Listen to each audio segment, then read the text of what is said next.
Here's Rhyce Shaw. There's something about the expression of this boy too that says he means business. Well, he's got some big raps. 45 metres out. Shaw. He likes the look of it. He's backed it through. Chips it short and the mark's taken by Rhyce Shaw. Wants to go on and he kicks a goal for Collingwood.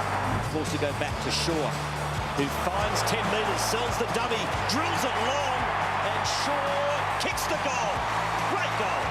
Shaw, he'll want to remember this one a lot more than the last. He's been great and they're home all right. They've done it. What a team. That culture, the Bloods. Rhyce Shaw will step in as North's interim coach. He'll have 12 matches to try and impress the North Melbourne hierarchy and win the top job. New coach, new hope, new North Melbourne unfolding before our eyes here under Rhyce Shaw. Yeah, welcome back to Talking Footy. Rhyce Shaw, 237 game, outstanding career as a player. Played a premiership, as you saw, with the Sydney Swans in 2012 and doing a brilliant job as the coach of North Melbourne. Rhyce, thanks for joining us on Talking Footy and congratulations. Look like you're having a great time. Yeah, thanks, Das. It's been fantastic the last 6 weeks and I'm really looking forward to the 6 weeks ahead. What's been the toughest thing about being a senior? What's the biggest difference? Yeah, I think it's really time-consuming, Duck. There's a lot goes into the job, and I'm learning things every day, and it's been fantastic. I really enjoyed that aspect of it. I've seen a different side to the business, and it's been great. Rhyce, a lot's been made of the change in the Kangaroos since you've taken over. Are we seeing your coaching philosophy, or is it what you're working with at the moment? Yeah, I think it's a little bit of both. I like to think that our boys are playing the style of footy that I'd like them to play. We've already seen the changes, I think, and I think that's a really good thing for us. But we've also got aspects of what the guys have done previously, and that's going to be ingrained in them for a long time. So we can't do too much, but we've certainly tweaked a few things. One player is probably reflective of your form, and I guess once you've come on board is Jack Ziebell. Now, is that because of Shaun Higgins going out in the form of Larkin, Zurhaar, or is that something that you wanted to do straight away? I think it's a reflection on Jack, to be honest. The club's been through a bit of a tough time, and he's the skipper of the team, and he wanted to put his imprint on the side. And he's led from the front, and he's got more opportunities in the midfield. Make no bones about that, but he's certainly led from the front. I find it fascinating that you've obviously made some changes. They've adapted very quickly, yet we hear coaches every year, every week say, "Oh, it's going to take time to gel. The players have to adapt to these new things that we're trying, and the defence hasn't played together." Yet you've been there and you've made changes, and they've just picked it up like that.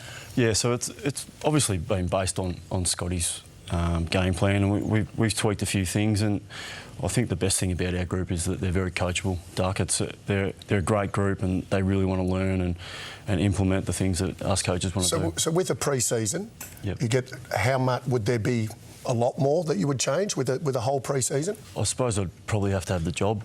Yeah, Duck but your philosophy and the way you yep. think about coaching, do you think there'd be more changes to come with a full pre-season? Yeah, well, I haven't really had too much time to think about that. Yeah. We've just been trying to implement a plan to play against the opposition each week, a style that stacks up. And I think the guys are achieving that at the moment. Rhyce, tough loss on the weekend. We've got the footage here of the final 30 seconds. Take us through your thoughts and what you've had to say to the guys about, first of all, the turnover, and then Tipper being able to get some space and kick the winning goal. Yeah, look, we went through this today, and it was great learnings for not only the players but the coaching staff as well, and particularly myself. And look, we did a really good job of getting back into the game. We were down by, I think, 19 points at one stage. What happens wrong here? Rhyce, sorry to jump in. What sort of jumps out at you in this last play when you concede a goal like that? Is there anything that you can talk us through? Yeah, look, we obviously we didn't get back as quick as we possibly could have. You can see that layer just there that didn't get back and fill space and allowed one-on-ones, which we don't really want to have. Not sure the two players there, they got sucked up to the contest, yep. Didn't have an impact on that, and then couldn't get back. Yeah, it's one of those things. It was a really tight game. Guys are being desperate, and mistakes can happen. But I thought the plans in place going into the last quarter were good, and the guys really fought back hard and got in front. But Essendon got across the line. Rhyce, the Shaw family is Collingwood royalty. You started your playing career there, then you went up to Sydney, played in a premiership. Paul Roos, I believe the story goes that when you moved up there, he actually picked you up at the airport and took you around and showed you around. What impact has he had on you in a football sense? Yeah, that was a pretty special time, actually. Like, getting picked up by the coach from the airport. I don't think that happens too often, especially with Roosie. But look, he's been a huge influence on my career, not only as a player. I think he helped guide me in the right direction and got me going again. And then as a coach, I learned a lot from him and the way he goes about it. And he certainly influenced me in that regard. If you were to get the job at North Melbourne, it's a big if, but is Paul Roos someone that you would like to have in your team?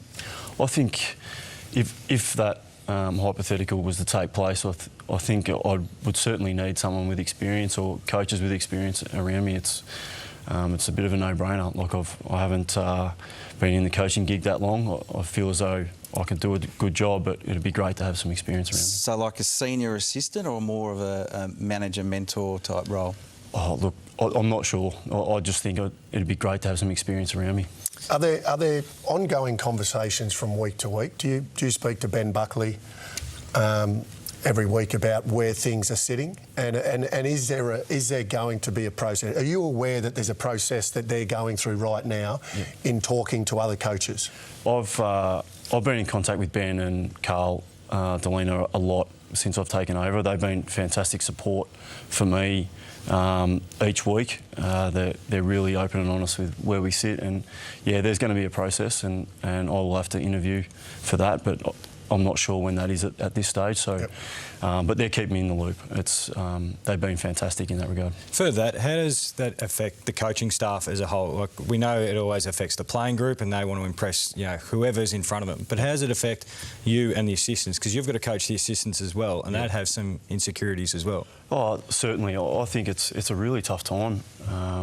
When a coach has been there for 10 years and he leaves, it's really difficult for everyone. But I think the club has been fantastic in really picking itself up and just moving forward, and we're really trying to take care of week to week. I know it is difficult for a lot of people, but we're there to support everyone, and I think that's the nature of North Melbourne. And Duck, you know that it's a great club, and they're a fantastic tight-knit group, and they've been nothing but sensational coming forward. I know you're focusing on week to week and day to day stuff, but when you hear on the weekend the last few days Horse recommits to Sydney, do you sort of go, oh, good? I don't know about that. No, it's great for Horse. It's fantastic. He's done a great job up there, and obviously I saw that firsthand. But I can't worry about that, Duck. I've got to worry about Brisbane this week, mate. Tell us about fronting up to Gill's Grill, Rhyce. You had an invite to the CEO's house. How'd you go? Did you bring a bottle of wine? What was the... There you go.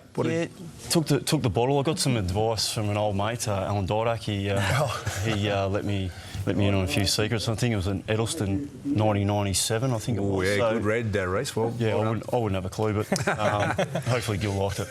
Any insight? Did you have anything you wanted to get off your chest at the AFL, or did you just sit back and take it all in? Nah, look, I sat back and listened to the experienced coaches, and it was just great to hear the insights of Clarko and Chris Scott and Bucks and guys like that, and Bevo as well. Have you had to speak to Ben Cunnington? There's a few incidents where he's been throwing the fist, and there was another one on the weekend just to curb that.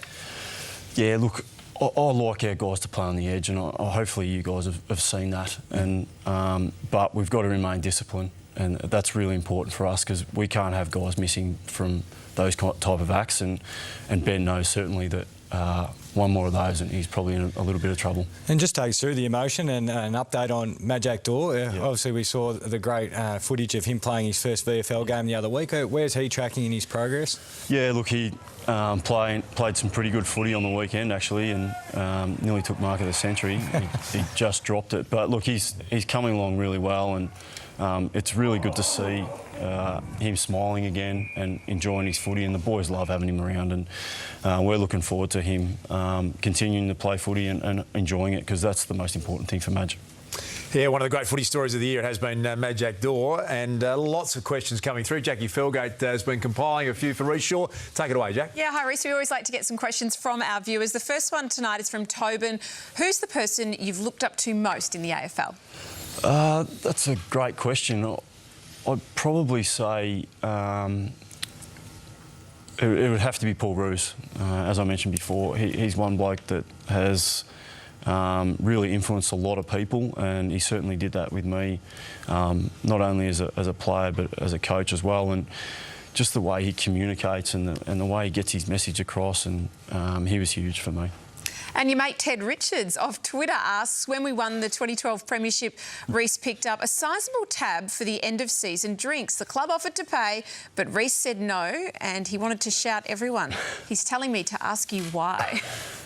I just thought it was a fantastic day, wasn't it? Like we won the flag, and we'd had a good couple of nights, and I think it was about time I had a shout, so I just made sure that Generous mood. Yeah.